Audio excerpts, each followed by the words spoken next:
Ben era el tipo de hombre en quien la mayoría confiaba a primera vista. Alto, sereno y meticulosamente bien vestido, caminaba por la vida con un aire de tranquila confianza. Para los vecinos, era la imagen perfecta de un esposo confiable. En la iglesia, siempre se sentaba en la segunda fila con una sonrisa educada y una mano protectora descansando sobre el hombro de su esposa, Helena. Para sus compañeros de trabajo, era tranquilo, metódico y nunca levantaba la voz. Su imagen era tan limpia, tan ensayada, que nadie, jamás sospechó lo que ocurría tras las puertas cerradas de su aparentemente perfecto hogar. Helena había estado casada con Ben durante 3 años antes de que las grietas comenzaran a mostrarse. Cuando se conocieron, su romance relámpago estuvo lleno de escenas a la luz de las velas, cartas de amor escritas a mano y promesas susurradas en la oscuridad sobre la vida que construirían juntos. Helena creyó en esas promesas. Creyó a Ben cuando le dijo que era todo lo que siempre había querido. Pero con el tiempo, esas dulces declaraciones comenzaron a amargarse. Comenzó después del primer año de matrimonio, cuando sus intentos de tener un bebé fracasaron. Al principio, Ben era paciente, comprensivo. Intentaremos de nuevo el próximo mes, decía con una sonrisa esperanzada. Pero con cada prueba de embarazo negativa, su sonrisa se desvanecía. Su calidez se enfrió. Y cuando los doctores finalmente les dijeron que probablemente Helena no podría concebir, Ben cambió. Algo en él se oscureció. Se agrió como leche echada a perder. Se negó a considerar la adopción. No es lo mismo, dijo él. No quiero el hijo de otra persona. Helena intentó consolarlo, ofreciendo alternativas, desesperada por salvar su intimidad desmoronada. Pero Ben ya había comenzado a verla como rota, inútil. La mujer que una vez adoró se convirtió en el blanco de su silencioso desdén. Dejó de tocarla, dejó de llamarla hermosa. A menudo murmuraba para sí mismo: ¿qué clase de esposa no puede siquiera darle un hijo a su marido? El abuso verbal escaló. Luego vinieron los empujones, los estallidos repentinos. Una noche, después de una discusión particularmente brutal, Helena amenazó con dejarlo. «Iré a la policía, Ben», advirtió, sujetándose el brazo magullado. «No te saldrás con la tuya». Ese fue el momento en que todo cambió. Ben la miró en silencio, con la mandíbula temblando, y luego dijo calmadamente: «No irás a ningún lado». Esa noche, mientras Helena dormía en el cuarto de invitados, Ben preparó algo espantoso. Siempre había sido meticuloso y calculador. Con los años, había modificado el sótano, añadiendo insonorización, reforzando la puerta con una nueva cerradura, incluso redirigiendo las cámaras de seguridad para evitar ser detectado. En ese momento, Helena había asumido que él lo estaba convirtiendo en una bodega o un espacio de trabajo. No tenía idea de que estaba construyendo su futura prisión. Cuando se despertó a la mañana siguiente, Ben estaba esperando. No gritó. No, golpeó. Simplemente drogó su desayuno. Y cuando Helena se desmayó inconsciente en la mesa de la cocina, él cargó su cuerpo inerte al sótano, la encadenó por los tobillos y cerró la puerta tras ella. Cuando despertó, estaba rodeada por paredes de cemento, suelos fríos y silencio. Gritó hasta desgarrarse la garganta. Nadie la escuchó. Nadie vino. La habitación no tenía ventanas. Solo una pequeña escotilla se abría una vez al día, por la cual Ben empujaba pan duro o una botella de agua medio vacía. «Sé agradecida», murmuró el primer día. «Me obligaste a hacer esto». Los días se convirtieron en semanas, las semanas en meses. Helena dejó de contar los días después del primer año. Arriba, Ben continuó viviendo. Reportó a Helena como desaparecida, llorando públicamente frente a las cámaras de noticias, ganando simpatía. Interpretó el papel del esposo afligido impecablemente. Pósteres con su rostro estaban esparcidos por la ciudad. Se llevaron a cabo vigilias con velas. Incluso habló en una, con la voz quebrada mientras decía: «Ella era todo para mí». Y luego conoció a Tina. Tina era todo lo que Helena había sido. Joven, radiante, llena de risas. Se conocieron en una recaudación de fondos benéfica y comenzaron a salir poco después. En pocos meses, Tina se había mudado. En un año, se casaron. La casa, antes vacía por la ausencia de Helena, ahora resonaba con los sonidos del amor y lo nuevo en comienzos. Eventualmente, Tina se quedó embarazada y Ben estaba encantado. Un hijo, luego una hija.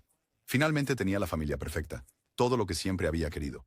Excepto que no era perfecto, porque debajo de las mismas tablas del suelo de su vida soñada, la mujer a la que una vez prometió amar en la salud y en la enfermedad, yacía encadenada y hambrienta, su cuerpo marchitándose, pero su mente agudizándose. Helena no tenía más que tiempo. Tiempo para recordar, para hervir, para maldecir su nombre. Escuchaba cómo se desarrollaban sus vidas sobre ella. Escuchaba la risa de Tina, escuchaba los pasos de los niños, Memorizaba el sonido de cada voz, cada crujido de puerta, cada canción de cuna cantada por la noche, y aún así aguantaba.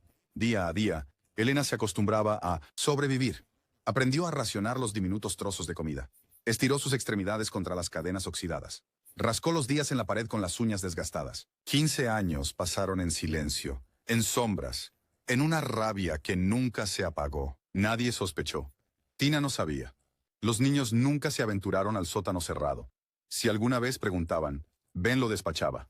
Tuberías viejas, solo almacenamiento.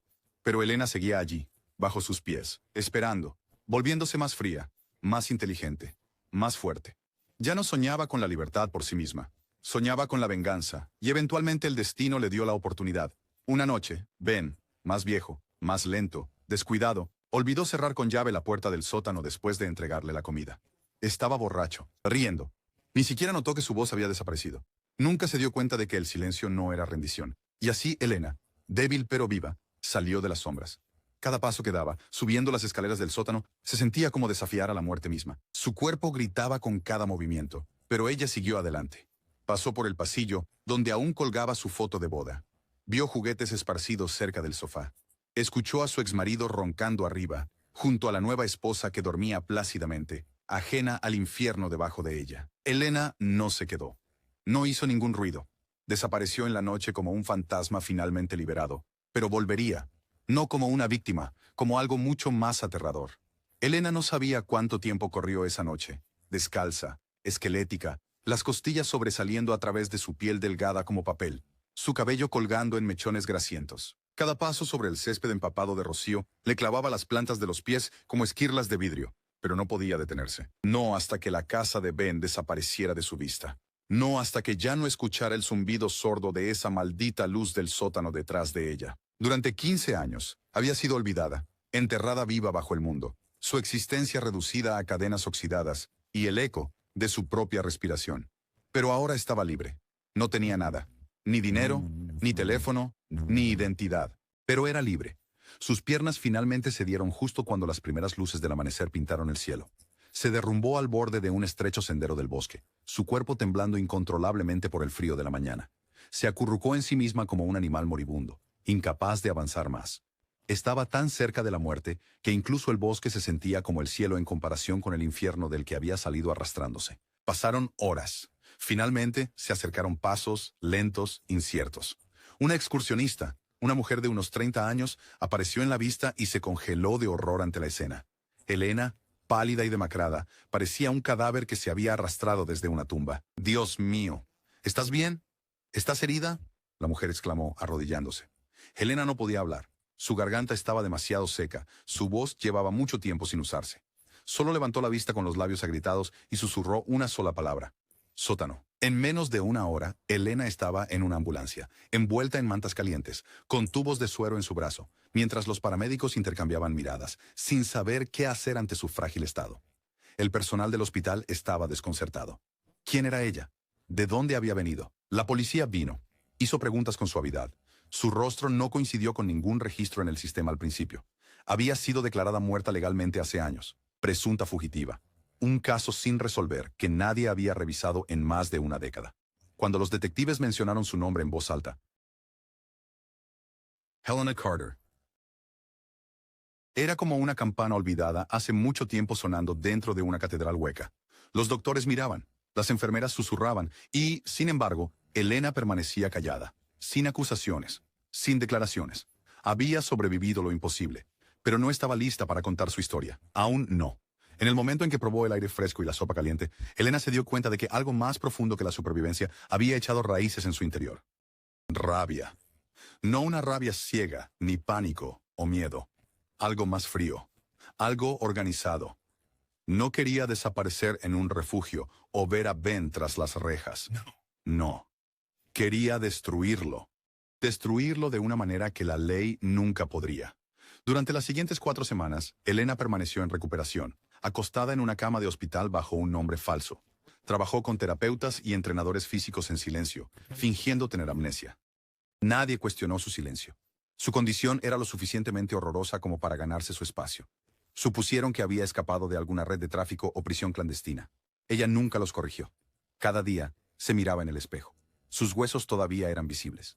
Su rostro había envejecido varios años más allá de su tiempo. Pero bajo el desgaste, ella lo vio. La mujer que Ben había tratado de borrar, y estaba regresando. Usó el tiempo para observar, para reunir la poca información que pudo.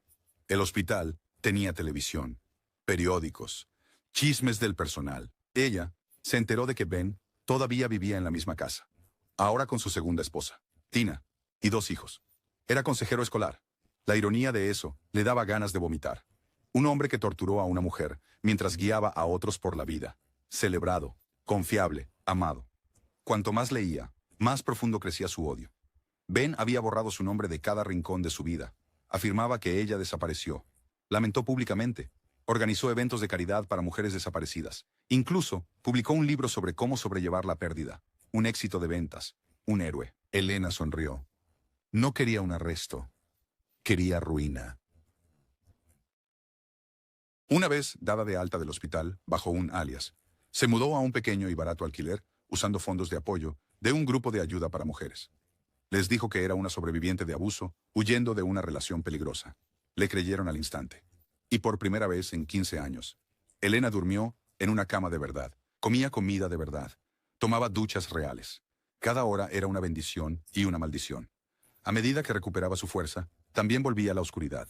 Entrenaba su cuerpo durante el día. Flexiones, estiramientos, sprints. Por la noche, veía videos sobre defensa personal, armas improvisadas, umbrales de dolor. Se estaba preparando no solo para confrontar a Ben, sino para que él entendiera. Comenzó a planear. No podía entrar por la puerta principal. La casa tenía cámaras. Tina llamaría a la policía, y ella no quería que los niños estuvieran involucrados. Esos niños eran inocentes. Observaba la propiedad desde lejos, siguiendo sus movimientos. Los niños tenían una pijamada semanal en casa de su abuela cada viernes por la noche. Ben y Tina se quedaron en casa. Perfecto. Recogió lo que necesitaba: guantes gruesos, cuerda, cinta adhesiva, una linterna y un bate de metal. Estudió los planos de su casa. Nada había cambiado estructuralmente. La puerta del sótano, donde una vez la habían empujado, seguía siendo la entrada trasera detrás del garaje. Conocía los pasillos mejor que nadie, y luego, un viernes sin luna, exactamente 31 días después de su escape, Elena regresó a la casa que una vez consumió su alma. La ciudad se había aquietado. No había coches en la carretera. Una suave brisa se movía entre los árboles, como si el mundo entero contuviera la respiración. Ella cruzó el césped, enmascarada, con guantes y silenciosa. La puerta trasera no estaba cerrada. Se dejó entrar. La casa no había cambiado, ni un poco. Retratos familiares alineaban las paredes. Un jarrón de lirios en la encimera de la cocina. Una tarjeta de cumpleaños a medio terminar en la mesa, escrita con crayones de niño. Por un momento, Elena se congeló. No porque dudara de sí misma, sino porque sabía cuán profundamente corría esta ilusión. Cuántas personas había engañado este hombre, como incluso Tina, durmiendo arriba, creía haber casado con un buen hombre. Eso estaba a punto de cambiar. Se movió con aterradora precisión. Paso a paso subió la escalera de madera sin un solo crujido. Empujó la puerta del dormitorio. Ben yacía en la cama, un brazo colgando perezosamente sobre la cintura de Tina.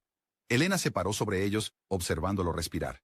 La cara que una vez la besó, las manos que una vez sostuvieron las suyas, el hombre que la convirtió en un animal y la enterró subterráneamente durante 15 años mientras construía una nueva vida. Su mano se apretó alrededor del bate. Lo levantó alto. ¡Crack! Ben se estremeció violentamente, soltando un grito ahogado antes de quedar inmóvil. La sangre brotó de su cuero cabelludo, manchando la almohada. Tina se despertó con un grito, solo para ser golpeada en la sien. No lo suficientemente fuerte para matar, solo lo suficiente para paralizar. En pocos momentos, Elena los había atado a ambos a las sillas de abajo. Apagó las luces, encendió una sola vela, luego se sentó frente a ellos, mirando. Ben gimió, tratando de hablar. Tina parpadeó a través de la sangre y la confusión. La primera palabra que escuchó fue el susurro de Elena.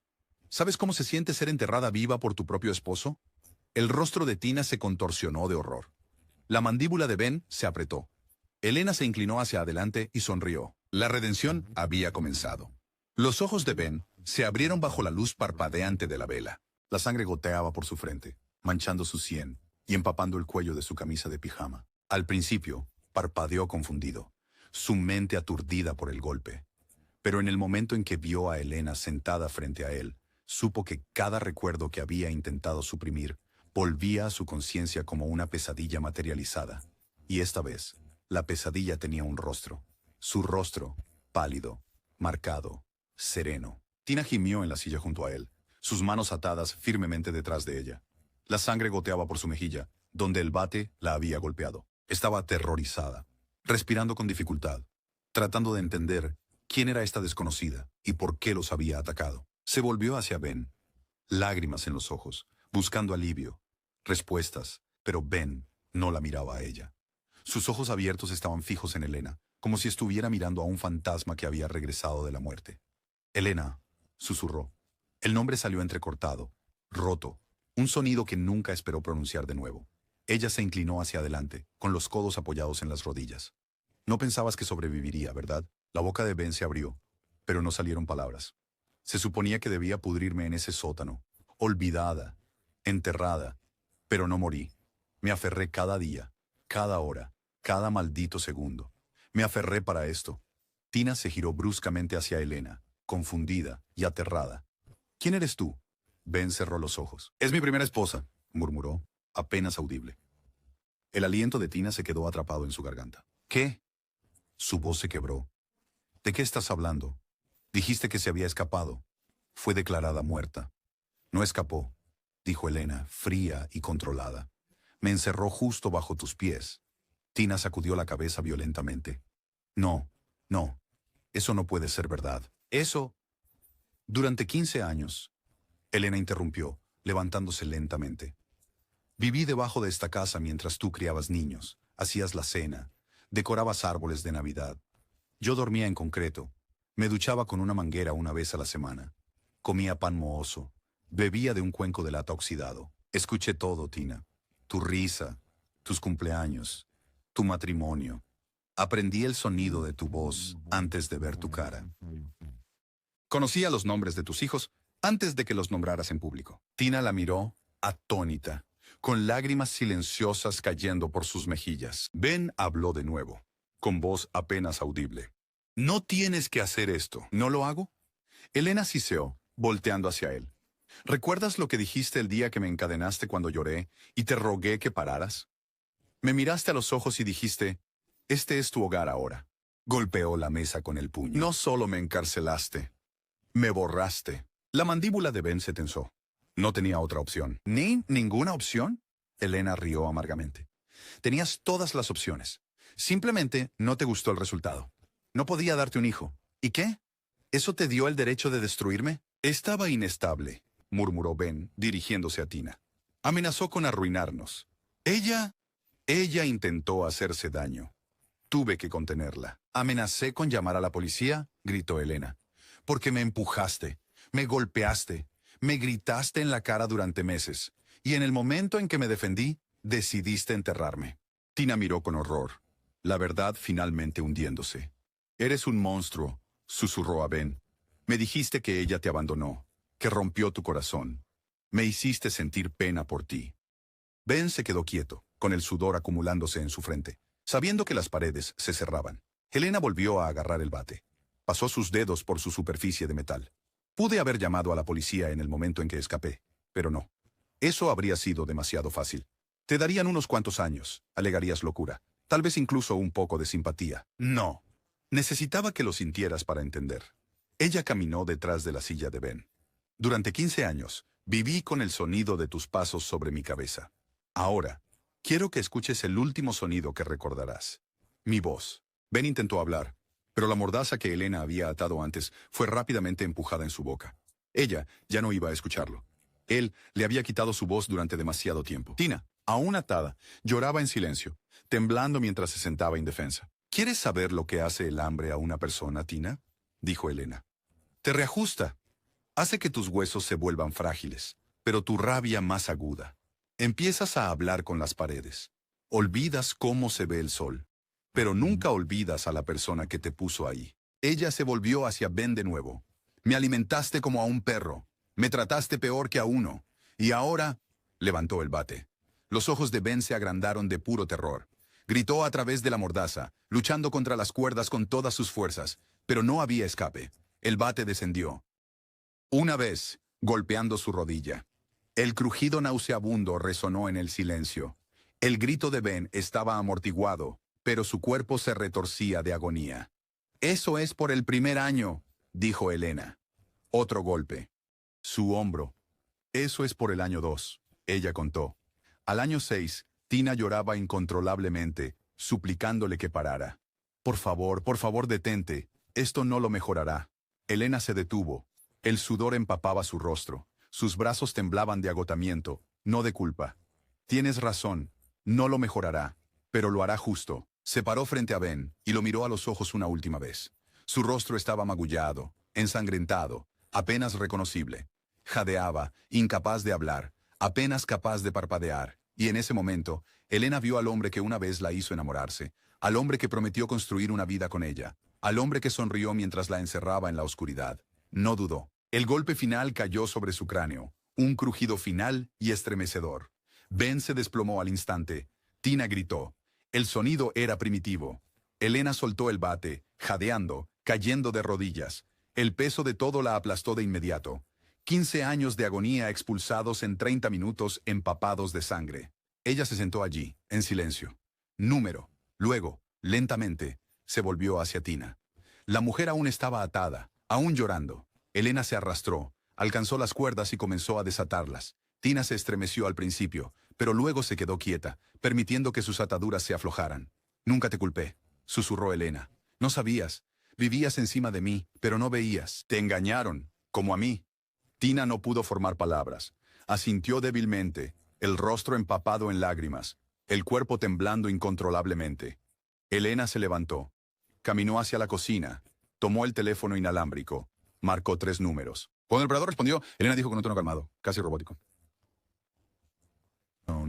«Mi nombre es Helena Carter. Fui mantenida cautiva por mi esposo, Ben Carter, durante 15 años en nuestro sótano. Escapé. Esta noche, lo maté. La segunda esposa está viva. Los niños están a salvo. Por favor, vengan». Ella dio la dirección y colgó. Luego se sentó en el suelo y esperó. Sus manos aún estaban empapadas de sangre. La casa estaba en silencio. El cuerpo de Ben estaba desplomado sobre la silla, con la luz de las velas parpadeando a su lado, proyectando sombras monstruosas en la pared. Tina se quedó congelada en el suelo, con la mirada fija en el cadáver de su esposo, los labios todavía temblorosos. 10 minutos después, llegaron las luces intermitentes, rojas, azules, rojas, azules. Elena no corrió. Se quedó de pie, con las manos alzadas, y susurró: «La justicia ha sido servida». Los medios descendieron como buitres en el momento en que el nombre de Helena Carter fue confirmado por las autoridades. Era un caso tan extraño, tan horrible que desafiaba la credibilidad. Los titulares gritaban en todos los periódicos y pantallas de televisión. Esposa, mantenida cautiva durante 15 años, mata a esposo abusivo. Casa suburbana del horror. Y, enterrada en el sótano. La inimaginable prueba de Helena Carter. Periodistas acamparon fuera de la casa durante semanas. Las cámaras destellaban cada vez que un oficial se movía, o afuera. Las multitudes se reunían a diario, solo para pararse frente a la casa donde ocurrió lo inimaginable. La casa permanecía acordonada, sus ventanas cerradas, cinta amarilla ondeando en el viento, como restos desgarrados de una mentira que había podrido durante más de una década. Elena, magullada y con los ojos hundidos, se sentaba en silencio en su celda, mientras el sistema legal intentaba entender lo que había hecho y lo que le habían hecho a ella. La fiscal enfrentaba un dilema inusual. En papel, era un caso de asesinato. Una mujer había matado a su esposo con un objeto contundente, brutalmente, repetidamente, y frente a un testigo. Pero en el momento en que la evidencia del sótano entró en escena, la narrativa cambió de homicidio a sangre fría, a supervivencia impensable y tormento psicológico. La defensa no perdió tiempo en armar el caso de Elena. Las fotos del sótano fueron suficientes para silenciar incluso a las voces más escépticas. Los grilletes de hierro, las manchas de sangre seca en el suelo, los mensajes arañados en las paredes de cemento, las marcas de conteo talladas con uñas. Había un colchón en descomposición en el suelo, todavía empapado de moho y podredumbre. En una esquina del sótano había huesos, huesos de animales que Elena había tenido que masticar cuando Ben olvidaba o intencionalmente se saltaba las comidas. Había diarios viejos escondidos en un bloque de hormigón agrietado. La escritura de Elena, delirante, esperanzada, furiosa y finalmente rota. Los documentos del tribunal contenían más de 800 páginas de registros médicos detallando su condición al ser descubierta. Desnutrición severa, degeneración articular, atrofia muscular, PTSD, infecciones por hongos, dientes faltantes. Su sistema reproductivo se había apagado por la inanición prolongada. El médico tratante testificó: "Es un milagro que esté viva. Nunca he visto a nadie sobrevivir a este tipo de abuso crónico". Tina también testificó. Temblando y pálida, declaró a favor de Elena. Su declaración fue una bomba. No tenía idea. "Lo juro por Dios, nunca me habría casado con él si lo hubiera sabido. Me dijo que su esposa se había ido, que era un hombre roto buscando una segunda oportunidad en el amor. Me engañó, igual que nos engañó a todos". Describió despertarse en una silla, con sangre goteando de su sien, atada junto a su esposo. Describió la voz de Elena, lo calmada y aterradora que era. No sonaba como una asesina. Sonaba como alguien que había estado esperando toda su vida a que finalmente alguien la escuchara. Cuando se le preguntó por qué no había llamado a la policía antes, Elena respondió simplemente: "Porque no se denuncia un huracán, se sobrevive. Y cuando termina, te aseguras de que nunca vuelva a suceder". Los fiscales intentaron argumentar la premeditación, el bate, la cuerda, el peso, la elección de no llamar a las autoridades inmediatamente después de escapar. Pero el jurado no se conmovió. Habían visto las grabaciones de la casa, habían leído los diarios del sótano de Elena, habían escuchado el testimonio lloroso de Tina y visto los dibujos de sus hijos, imágenes con crayones de escenas familiares, camas, cumpleaños, todo dibujado sobre el mismo techo que había ocultado la prisión de Elena. Fue un caso que difuminó los límites entre la justicia y la venganza, y al final no se trató de una cuestión de culpabilidad, se trató de una cuestión de misericordia. Después de 6 largas semanas, la sala del tribunal estaba llena para el veredicto. La juez, una mujer mayor con décadas en el cargo, parecía visiblemente conmocionada mientras se dirigía a Elena directamente antes de la decisión. "He presidido miles de casos, pero ninguno como el tuyo", dijo ella. "Fuiste enterrada viva y regresaste por tu propia voluntad. Aguantaste algo que ningún ser humano debería tener que soportar, y cuando saliste, no huiste. Hiciste responsable a tu torturador de la única manera que creías que el mundo entendería". Hizo una pausa. El silencio en la sala del tribunal era ensordecedor. Helena Carter se le declara culpable de homicidio voluntario, con circunstancias extremadamente atenuantes. Se le condena a 5 años de prisión, con la posibilidad de libertad condicional en 2. Hubo jadeos, susurros. Algunos lloraron, algunos aplaudieron, pero Elena no reaccionó. Simplemente cerró los ojos. Más tarde, su abogado le diría: "Eso fue un milagro, te enfrentabas a cadena perpetua". Pero para Elena, la prisión no era nada nuevo. Ya había cumplido su condena. El mundo solo estaba poniéndose al día. La vida después del juicio. Elena fue trasladada a una prisión de seguridad media, donde fue reconocida de inmediato por otros reclusos y el personal. Para muchos, era una leyenda, una superviviente, una mujer que había tomado la justicia en sus propias manos. Los guardias la trataban con un respeto silencioso. Los reclusos susurraban su nombre con una extraña mezcla de miedo y admiración. Ella se mantenía al margen, leía obsesivamente, escribía todos los días. No pedía lástima, no sonreía mucho, pero sí comenzó terapia, lentamente, dolorosamente. Algunas noches ella gritaba en su celda. Viejas pesadillas de muros de cemento y tuberías que goteaban la atormentaban. Pero otras noches dormía tranquilamente por primera vez en años. Tina le escribió cartas durante ese tiempo. Al principio eran incómodas, llenas de culpa y preguntas, pero eventualmente las dos mujeres encontraron una conexión extraña. El dolor las había unido de una manera que nadie más podía entender. Nunca llegaron a ser amigas, pero se entendían mutuamente. Tina se divorció legalmente de Ben y cambió su apellido. Se convirtió en defensora de supervivientes de abuso doméstico. Visitó escuelas y iglesias, diciendo a las personas que miraran más profundamente, que hicieran preguntas, que nunca asumieran. Ellos saben lo que ocurre a puerta cerrada. Ella crió a sus hijos con amor, pero también con verdad. No ocultó el pasado. Les decía: tu padre hizo cosas terribles, pero tú no eres él. No eres su legado. Eres tu propio legado. El día que Elena fue liberada, llovía una lluvia suave y constante. Elena salió de las puertas de la prisión con nada más que una bolsa de lona y una carta de Tina en su bolsillo. Su cabello había vuelto a crecer. Sus mejillas se habían llenado. Ya no era la criatura rota y atormentada que había sido. Tampoco estaba curada, pero era algo intermedio. Una mujer la encontró en la puerta. Una abogada del refugio de mujeres que la ayudó después de la fuga. Condujeron a una pequeña cabaña alquilada junto al mar, lejos del pueblo que la había sepultado una vez. No había reporteros, ni cámaras, ni preguntas. Dentro, Elena desempacó sus pocas pertenencias. En la pared colgó una única foto, una que había encontrado en la casa de Ben la noche que regresó. Mostraba a ella y a Ben el día de su boda. La había guardado no por sentimentalismo, sino como recordatorio de lo que sucede cuando el amor se convierte en posesión, de lo que sucede cuando los monstruos usan máscaras y de lo que se necesita para desenmascararlos. La historia de Helena Carter no es una de justicia de cuento de hadas. Es una de resistencia, de rabia y de resurrección. No solo sobrevivió 15 años bajo tierra, sobrevivió a la traición, sobrevivió al olvido, y cuando regresó a la luz, trajo fuego con ella. Algunos la llaman asesina, otros la llaman heroína. Pero para Elena no es ninguna de las dos. Es simplemente una mujer que fue forzada al silencio y luego encontró su voz de nuevo, un grito a la vez.